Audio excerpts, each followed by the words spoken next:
Imagine a world without walls, without doors, a world where the rustle of leaves could mean death. This was the reality for our earliest ancestors. The forest whispered danger, and every shadow held a potential threat. For millennia, we were the hunted, relying on speed, stealth, and a bit of luck to see the next sunrise. But something shifted. Humanity stopped just running. We started to fight back. This is the story of how survival turned sharp, how we forged our destiny with stone, wood, and sheer ingenuity. This is the story of our first weapons. For early humans, the world was a masterclass in survival, and the teachers were the most ferocious predators imaginable.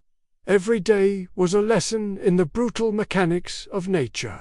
They watched, not just with fear, but with a primal curiosity. They saw the tearing claws of a great cat, the piercing tusks of a boar, the crushing jaws of a wolf.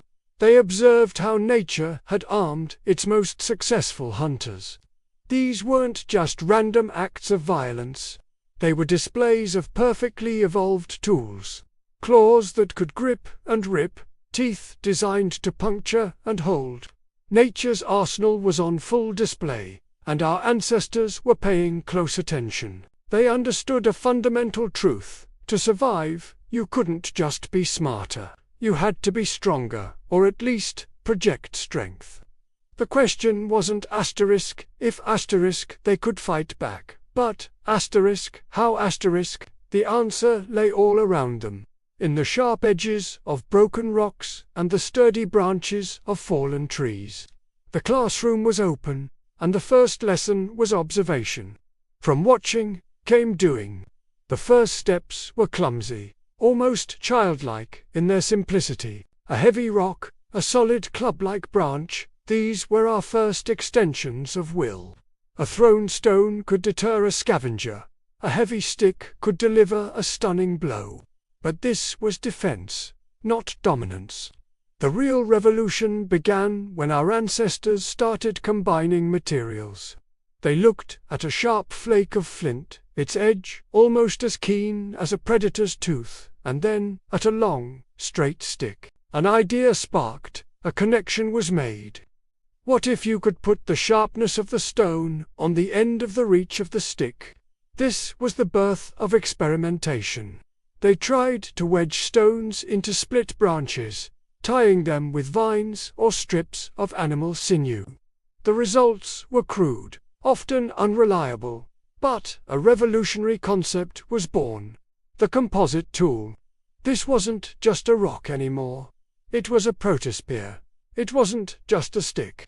It was a potential axe. This was humanity's first attempt at engineering, a desperate, brilliant effort to craft an advantage where nature had given us none. Each attempt was a hypothesis, each creation a prototype in a life-or-death experiment. Of course, innovation is never a straight line. It's a messy, often painful process of trial and error.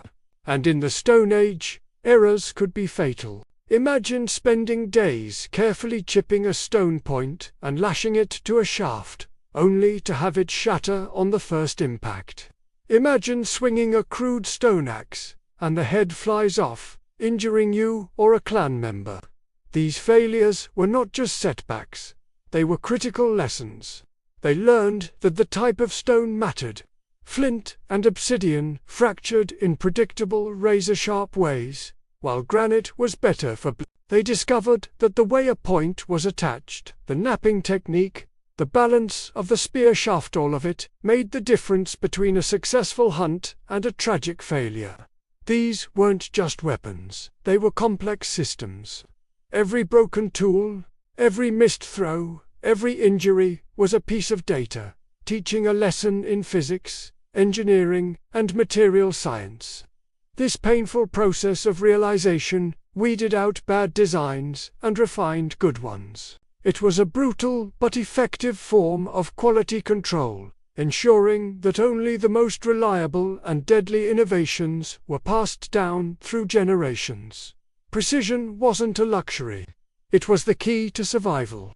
Through countless generations of observation, experimentation, and painful failure, mastery was finally achieved.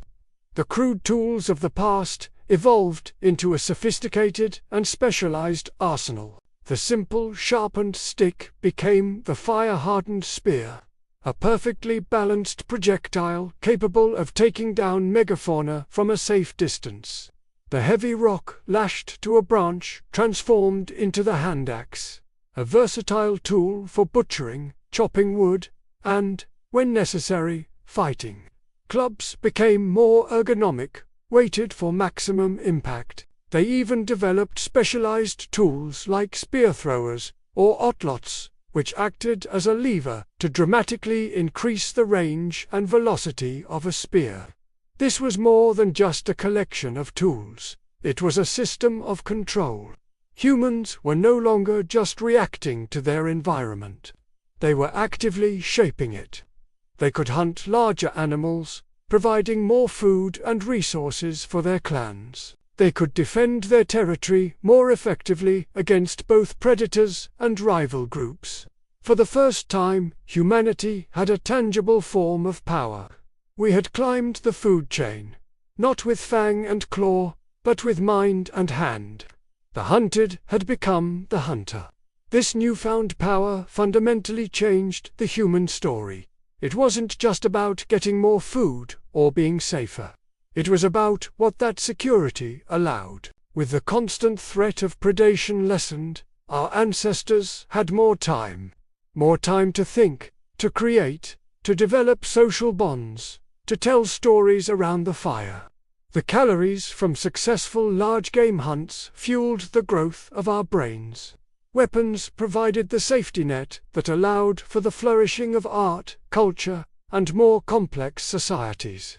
But this power came with a heavy responsibility, a lesson we are still learning today. The same axe that could build a shelter could also be used against a neighbor. The spear that secured a meal could also start a war.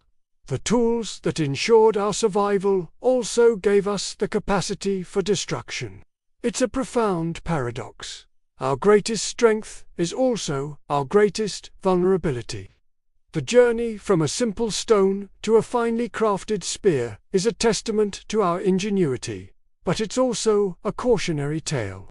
Power without wisdom, without empathy, destroys. Survival, even at its most dominant, must never forget the humility of being the creature that once had to hide in the shadows. Our mastery of weapons secured our place at the top, but it also introduced a new, uniquely human danger. When two groups of empowered people wanted the same territory, the same resources, the same water source, conflict was inevitable. The very tools that protected us from the wild were soon turned against ourselves. What happens when the hunter meets another hunter? That's a story for next time, as we explore the birth of human conflict. Thank you so much for joining me on this journey back to the dawn of humanity.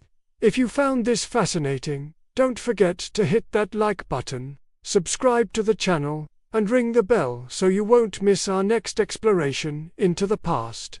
See you next time.